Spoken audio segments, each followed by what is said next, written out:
Welcome to Sexology, a podcast that untangles the science of sex and pleasure. And now, with this week's episode, your host, clinical psychologist, Dr. Nazanin Moali. Hello and welcome to episode 261 of Sexology Podcast. Before I get into the conversation today, I have a question for you. Do you know what kind of a lover are you? Do you know what are some of your strengths and weaknesses in the bedroom? Everyone has their own unique style of sensuality and sexual personality, but most people would benefit from some science-based tips for improving their bedroom skills. So if you are curious, you can take our quiz. It's absolutely free, and it gives you some information about what some of the areas that you're already excelling and some of the areas that you can improve on. The link for that quiz will be in the show notes. Today we're going to talk about sex and grief. I know right now around the holidays, Thanksgiving, Christmas, Hanukkah, New Year's, all of these celebrations and these holidays can be very difficult for people who have experienced the death of a loved ones.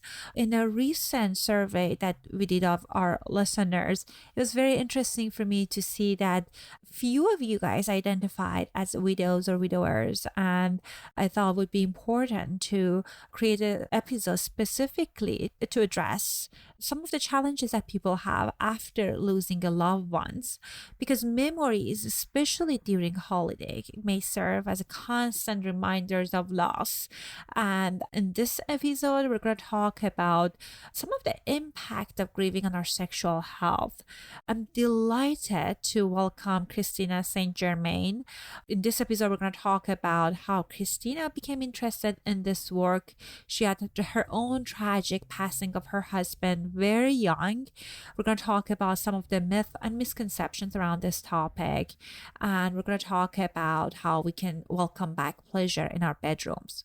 Krista is a master certified life coach, grief expert, widow, mom, and host of the Widowed Mom podcast. When her husband was killed by a drunk driver in 2016, Krista's life was completely and unexpectedly flipped upside down. After therapy helped her unfurl from the fetal position, Krista discovered life coaching, post-traumatic growth, and learned the tools she needed to move forward and create a future she could get excited about. Now she coaches and teaches other widows so they too can love life again. Without further ado, here's my conversation with Krista St-Germain. Hello and welcome to another episode of Sexology Podcast. It's my honor to welcome Krista St-Germain on our show. Krista, welcome to our show. Thank you so much for having me. I am very excited about this conversation. I know around holiday season, lots of people, the issues around grief, the pain around the losses are very present for people. So I think it's important that to have this conversation. I wanted to know, how did you get interested in this topic? Yeah, I can tell you, I never really imagined I would be interested in it until my husband died. That's kind of what started it all, right? I was just kind of living my life. I was happily married and had just turned 40, and he and I were returning home from a trip that we had taken, and we'd both driven our cars separately, and I had a flat tire in my car. And so I pulled over on the side of the highway, and he got out of his car and was trying to change the tire on my car. And a driver who had meth and alcohol in his system did not brake, did not stop, just ran right into the back of Hugo's car and trapped him in between his car and my car. And in less than a day, he was gone, right? It just happened so fast. So therapy was really helpful to me in the very early days. But later, when I got to that, what I call kind of a grief plateau, where I was functioning and everyone else thought I was doing great, but I was still feeling hollow and very robotic, I discovered life coaching, and it was just transformational for me. And sometimes what happens when you have a loss of that magnitude is that you really start questioning whether you're doing what you want to do with your life. And I didn't really believe that I was. I didn't hate my job. My husband and I worked for the same company, actually, but I didn't have a passion for it. And so I started really feeling, powerful transformation with the things that I was learning, and decided that that's what I wanted to go into. So I started studying to become a coach and just reading everything I could get my hands on about grief, and, doing my own work, and then eventually ended up as a life coach for widows. So that's what I do. Yeah. Well, what a beautiful way to create meaning from the tragedy. And Yes. that like 40 is not an age that you think you will lose your partner. Of course, that I feel like we all have this image in our mind that nothing is permanent. But Yeah. when we are facing a tragedy like that, it's reawaken us onto how fragile life is. Exactly. Exactly. And even when I had decided to become a coach, to be honest with you, I didn't think I was going to work with grief because I thought it would be too heavy. But the more work that I did on myself, the more I realized it was really the only thing that I wanted to work with. And so, yeah, that's what I've been doing. Well, tell me, when we talk about grief, grieving can come in all forms and shapes. So tell us, how do you define it? I define grief. I like to think about it as, first of all, a natural response to loss, but I like to think about it in terms of the thoughts, the feelings, and the behaviors, right? We have a physical response, we have an emotional response, and then we have behaviors. So it's really all of those things. And I think that it's important to know, for many people, I know we have few of our listeners that they lost their partner, and know that sometimes people feel that when they lose a partner, if they are building a life afterward, they're leaving them behind. But I would Yes. imagine your work is really helping people to recover from the pain of grief. And I love it that you broke it down to 3 different layers, so we're clear about the task. Yeah. And you're right. That is often what's in the way of them moving forward and figuring out how to love life again, is the guilt that they feel because of the story in their mind that, moving forward, or specifically, we can get into it, having sex, having another relationship means something about the person or their Well, relationship with the since person. you work with so many people that they're struggling with grief, and you have your own podcast, so what are some of the myths that you hear about sex and grief? Yeah, so many. So I think part of the myths around sex and grief just kind of stem from all the myths we have around grief, and then they kind of bleed into sex, right? So there's just myth about time and grief, and how much time has to pass in order for grief to be gone, better, right? Which we know is not true at all. There are no timelines associated with grief, but people will tell themselves, as it relates to sex, that, they're supposed to wait a certain amount of time. Or if it has been a certain amount of time and they still aren't in another relationship, then that means something, right? Also, different people have different responses. Some people's sex drive after grief or in grief just, raises, right? It's like jet engine. And then for some people, the exact opposite happens. And so we have a lot of stories about what that means, right? That it means something bad about me. Either way, it's like kind of we put ourselves in these no-win kinds of positions. There are a lot of myths about what it means to actually have sex after grief. So some people believe that it means that, they're really just trying to avoid their grief. There couldn't possibly be any other reason that they would want sex, right? But that they're trying to avoid their grief.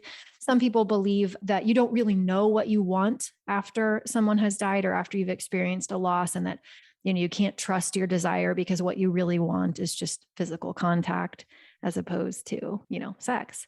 Yeah. So I've got a long list. I love that. Myths. So look, Yeah. there are a few things that came to my mind. I want to hear more of those myths.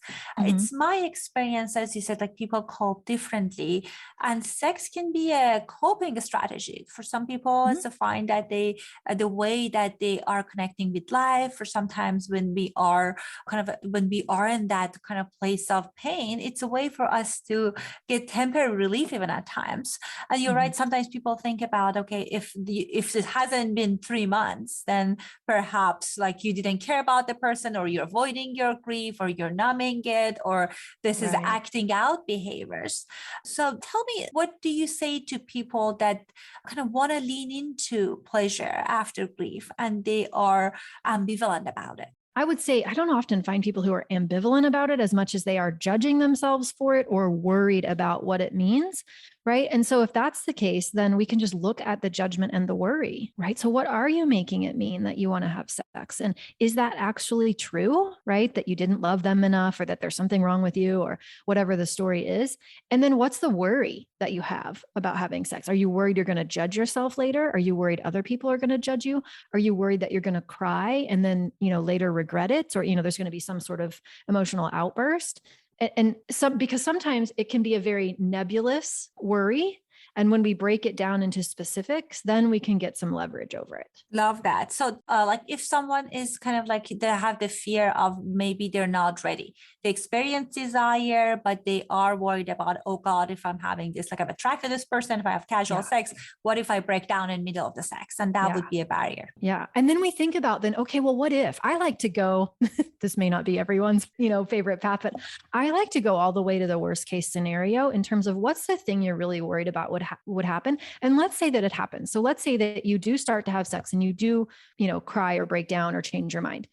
Because it seems like that in and of itself is the boogeyman, right? It seems like that's going to be the bad thing. That's going to cause us to feel shame or regret or, whatever it is that we don't want to feel. But really, even in that moment, we still have agency over how we choose to support ourselves and think about ourselves, right? We don't have to beat ourselves up for having done that. We can be very kind to ourselves, even if we later decide that that wasn't the decision that we wanted to make. There's still, we don't have to feel shame. We don't have to beat ourselves up. We don't have to make it mean the heavy things that it seems like it has to mean. Right. And I love that thinking about, okay, what if, right? The worst case scenario, I'm crying and we all are human and we have our emotions, and what horrible, there's nothing horrible about that, right? Like you had a beautiful relationship and it's no longer here. So I think it would be very, I think you're right that the thought of it can be more scarier than the reality of it. Yeah.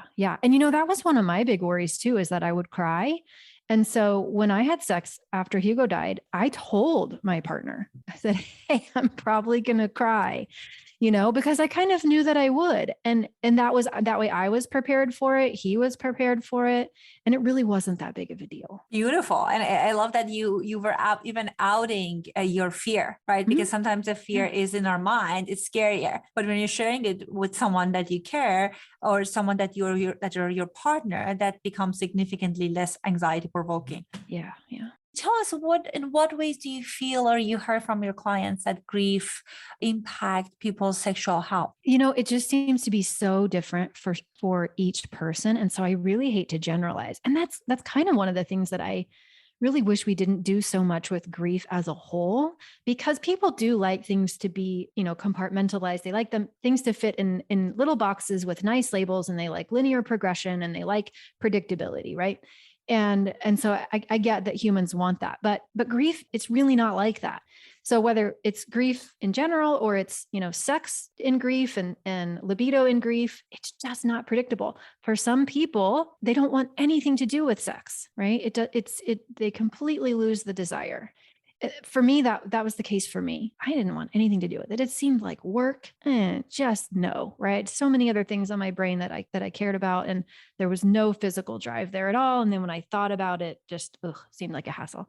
But then for other people, and it sometimes depends on, what their prior experience was too, their sex drive just goes off the charts. Sometimes what I have seen especially with women who maybe have only had one long-term relationship and they were with that person for a long, long time, when their sex drive, if it does go, get higher, then, it's an experience that they've perhaps never allowed themselves to have before, to have multiple partners and to experiment with that part of their, their life. And, but then other people don't want it at all. So it's just different for different people. But I personally, my thought about it is it's not right, wrong. It's just different. And what makes it so challenging isn't actually what's physically and emotionally happening with us as much as it is our judgment of what's physically and emotionally happening with us, right? Absolutely. And I agree with you that everyone's experiences are different depending on kind of a loss. Some people have the kind of like their partner is struggling with long-term diseases and their passing might be different. For some people are unexpected. So our individual experiences are different. Therefore, our responses are different. Right. And when it comes to grieving, sometimes people think about, you said like, 3 months, if it's not done with, then there's something wrong with me. Well, it's a natural response when you love someone, or something, even if they're not around or the thing is not around. If you really love the person, you will experience grief. Doesn't mean like grief needs to be a certain brand of grief, right? People experience grief differently, but that is such a common human response when we're grieving things. Yes. Sometimes people, it's my experience that their sexual health kind of challenges goes unnoticed, that they've perhaps after their last partner, like they lose their partner, and then they start experiencing painful sex, they have erectile functioning issues, and they think those things are normal and part of grief. It could be, but it could be partly connected to the stories, as you said, that you're telling yourself that gets in the way of you experiencing pleasure.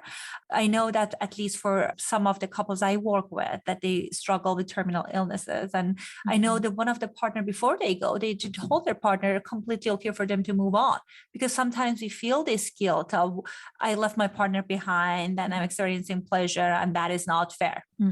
I wish, and I've had so many conversations like that too, where women, did have a partner that told them that. And even then, still, most often, they find it difficult to do, and they will still put that guilt on themselves oftentimes, right? Or it can sometimes be just the worry about what others will think, because everyone seems to have an opinion about how we handle our grief. And so maybe we're okay with the decisions that we're making, but there are people in our lives who are expressing that they are not okay with the decisions that we're making. And that's also an issue that we have to work through too. Where are some of the places, if someone loses their partner, that in the community, what are some of the places they can find a new partner? I can imagine that can be very exhausting, because all people want to talk about is the loss. I mean, comes from the place of support, but I wonder that if where people can go if they are experiencing high desire and they want to lean into pleasure. Well, I mean, to me, I think the internet is boundless in its search functionality, right? You can find almost anything on the internet.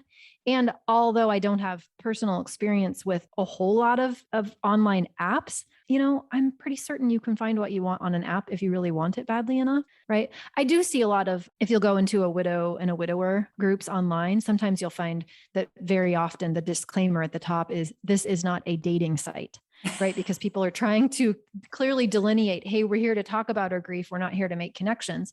So don't look there, right? But there are other groups that are not like that. I think you can find almost anything you want online. And I think maybe that could be a place that can help people, even if they are want to experience sex and they're not kind of like interested in engaging with people they know yet, because they don't want to have those conversations of focus around grief. It's not like they don't care about their partner, but they rather to have a mental break. I think maybe internet, or they don't want the good judgment. I've seen often where people will want the connection, but yes, they don't really want it to be a long-term connection, right? They just want the short-term experience. And then also they don't want the judgment from other people in their world. So they will, make it somewhere out of town or something that keeps those worlds separate for them. Right. And I think it's important to honor your physical need when it comes up, like the same way that's advisable. If you're hungry, you have to eat. So I feel if you want to experience pleasure, there's nothing wrong with that. Sex is a natural part of life, and there's no reason for you, if you want to, not engage in it. Yes. And if you're like me and it just seemed like a big hassle to you and you didn't really want another person involved, you don't need another person to be involved. Right? Absolutely. And I think people forget that. I mean, I've had a lot of conversations with widows over the years of doing this. And it really, sometimes people are like, oh yeah, I don't need a partner and I could still have pleasure. And they just forget. Yes. There's a world of sex tech that can help you to feel all sorts of wonderful pleasure. And like, you don't need to necessarily engage with someone else if you don't want to. And we sometimes hear this horrible term, widow. Tell us, where does that coming from? I'm not a fan. Some people like this fan and find it very empowering. So I guess it really just depends on the individual user. And I don't know where it came from, but I often hear women using it when they do have a higher sex drive than perhaps they had before, or they're having more sex than maybe they think they should be having or were having. And they will refer to it as, I'm going through my widho stage, meaning that, I have more partners than I had before. And I'm just not a big fan of it. I think if you do feel empowered when you use it, okay. But it almost seems like a way of tearing ourselves down and judging ourselves over something that really it doesn't require any judgment, right? It's not a matter of right or wrong. And so to put a label on it that's kind of insulting, I just think is unnecessary. If you want to have sex, but you don't need to call yourself a hoe. I love that. And I think kind of thinking about like, I see that some people use it as a reclaiming tool of kind of like using it as a fame. Okay. Like, like how people sometimes use slut as an empowering thing. And it has, I can see that it can has kind of like a negative connotation as well because of all the judgment that comes with experiencing desire after the loss. Exactly. Well, tell us, so if someone is like few years past kind of like the loss and they feel they are slowly wanna lean into pleasure again. So we talked about maybe kind of exploring yourself, your body, things that doesn't require other people's involvement. But what are some other ways that people can invite pleasure, period, like inside and outside the bedroom after the loss? Yeah. So I love that you said inside and outside the bedroom, because I think there are so many places that we can get pleasure from or give pleasure to ourselves that we don't really even ever think about intentionally. Right. So, but I do think it'll be different for everyone. So for some people, for instance, candles are full of pleasure, right? Sending yourself flowers can give you lots of pleasure. Walks in nature can give yourself lots of pleasure. Like, what is it that lights you up and makes you feel alive, gives you pleasure? And do that thing, right? And don't underestimate the value of doing that, because a lot of us don't really spend any time thinking about, am I getting the pleasure that I want in my life? Or is it just kind of something I never really give any thought to? So I think it can come from anywhere. The opportunities are really many. Absolutely. And I think it's important to think about what stories I'm telling myself about pleasure. What would be the meaning of me seeking pleasure? That, like, going back to that misconception that if you are experiencing pleasure, you're leaving your loved one behind, or what would that mean about you as a person? And I think that's really important to keep in mind. And there are a group of people that they're out there and they were in a monogamous relationship for such a long time. And then when they did lose their partner, it can be disorienting because the sex life and dating scene has changed a lot. Yes. How do you recommend people to navigate that?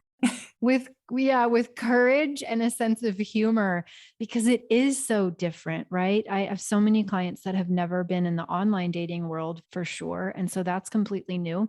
I do think, though, sometimes we make it harder on ourselves because, when it is new, then oftentimes we'll get this story around how awful it's going to be, as opposed to trying to see potentially how much fun it could be.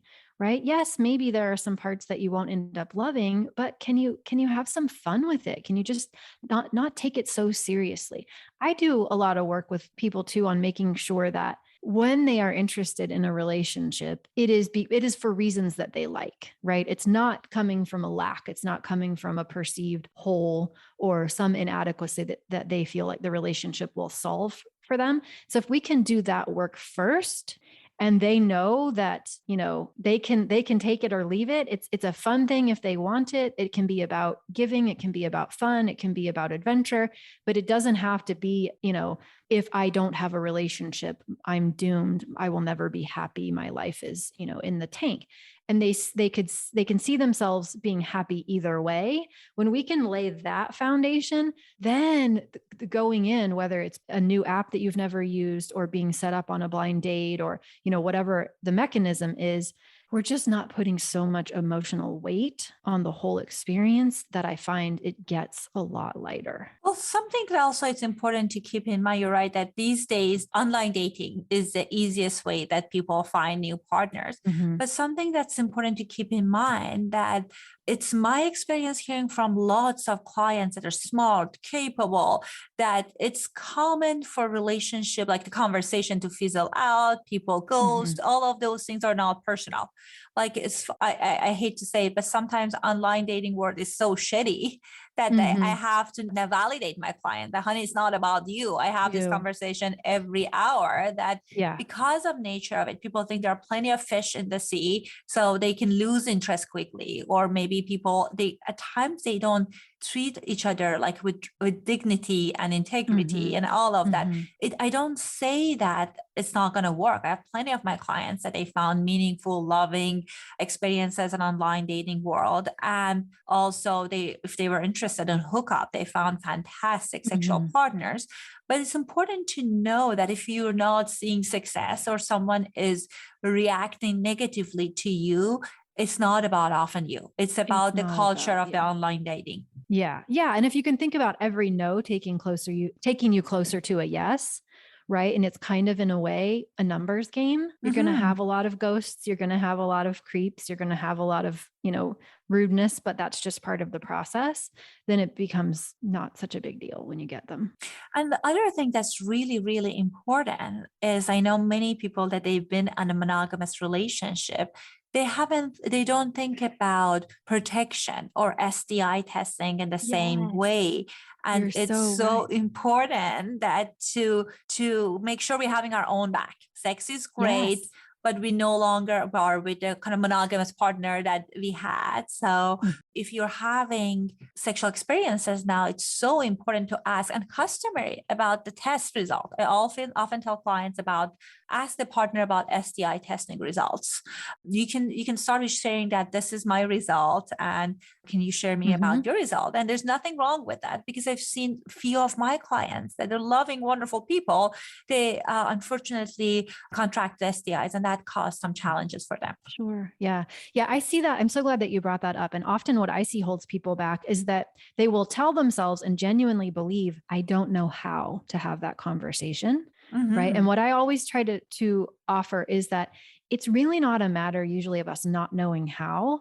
It's that we don't want to feel the uncomfortable emotion we think we're going to have to have that conversation, but we really are the only ones who can advocate for our own health. So, can we be willing to, if we're feeling awkward, can we just be willing to let it be awkward and have the conversation? And eventually it won't be awkward anymore. Absolutely. And I think it can be reassuring if someone that like I'm having sex with, they're offering their test result to me, and it tells me the information from the receiver side that this person cares about protection. And that makes me feel much more comfortable. And it helps you to explore your sexuality with more freedom. Because I know some people sometimes think about, okay, if there's an issue, I can see it. And that's so not true. And it's important to make sure that you're protecting yourself so you will continue to have wonderful experiences. And on the other side, if you got an STI, it doesn't mean you're dirty. There's something wrong with you. It's a condition that requires your attention. That's all it is. Yeah. Yeah. And if the other person really isn't interested in abiding by whatever safety precautions you decide are, the ones that are important to you, then I think that's a good opportunity to decide maybe this isn't the person I want to spend my time with. Absolutely. And it tells you a lot about boundaries, because sometimes I know, at least with my female clients, they get worried about their boundaries. And if the person is respectful of their boundaries, if you're telling them, like sharing your boundary with them and they're not responsive, great. So maybe they're not the people that you want to have sex with. Right. Exactly. Yeah. It's nice to see the red flags. Absolutely. Show themselves so you can make decisions based on that. Yeah. I was so excited I cut you off. But Krista, I bet that there are people in our listeners and they want to know more about your services that you offer, and also the information that you put out there. So if my listeners are interested, where can they find you? Sure. Well, the Widowed Mom Podcast is the name of my podcast. And it's really, for widows, but if people are interested in learning more about grief or post-traumatic growth, or they want to know how to support someone who's had a loss, there's a lot of good information there. And then the best place to connect with me is my website, which is coachingwithkrista.com. And that has all of my social connections too. Beautiful. So the information will be in the show note. Thank you so much for doing this work. It's wonderful that you're giving back to the community in multiple ways. And I bet it's very rewarding. There's nothing I would rather do. Have a lovely day. Thank you. You too. I hope you guys found our conversation meaningful and useful. And I hope that if you are experiencing grief, you are giving yourself time and opportunity to work through some of these difficult emotions. In my experience, grief is like an ocean. I work with lots of clients during grieving process, and it's not like you're going to forget the loved one, but you can recover from this pain. So I hope that you allow yourself to experience recovery and welcome back sexual pleasure in your life. Before we close our episode today, I have a favor to ask you. So if you've been listening to this show, if you find the content meaningful, it means the world to me. If you take a minute and leave us a review wherever you're listening to this show, I read every single one of the reviews that you guys are leaving, and it, first of all, it's very encouraging for me, but more importantly, it helps us to get greater visibility, and we will be able to spread the message of sex positivity to more people, and I will be forever grateful to you. Anyhow, this was our conversation today, and I cannot wait to talk to you next week. Thanks for listening to Sexology Podcast. For more great content, visit www.sexologypodcast.com. Please be advised that information presented on this podcast is not a substitute for seeking help from a licensed mental health provider.